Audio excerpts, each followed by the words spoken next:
Face-to-face classes sa tatlong paaralan sa Zambales, suspendido matapos magpositibo sa antigen test ang ilang guro. Narito ang report.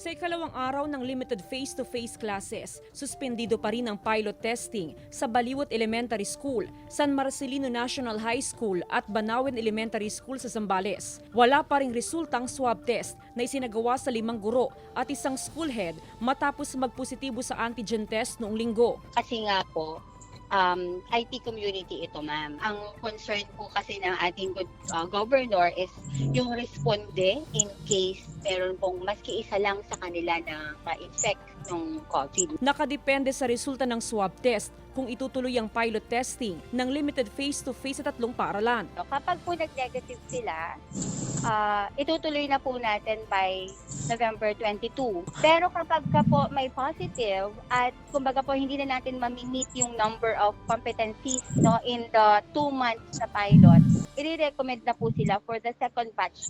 Hindi na po siguro itong pilot, rather the expanded na lang po siguro. Yun po yung magiging recommendation na po ng SBO. Naka-isolate ang mga gurong nagpositibo sa antigen test. Maayos at malakas naman daw ang kanilang health condition.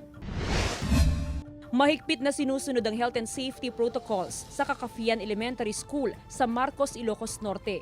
38 mag-aaral ang kabilang sa pilot testing ng limited face-to-face classes sa paaralan. Okay naman kasi pumasok yung mga bata na willingly. Gusto rin nila, sir, kasi parang naumay na rin sila sa modules.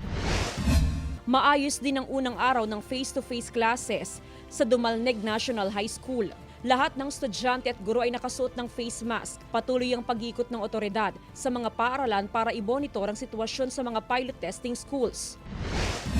Samantala, matapos ang unang araw ng klase sa 10 mga paaralan sa Ilocos Region, agad nagsagawa ng disinfection sa mga silid-aralan. Bahagi ito ng protocol na ipinapatupad ng DepEd at DOH sa mga pilot testing school. Kasama si Wilson C., Jasmine Gabriel-Galban, Balitang Amianan.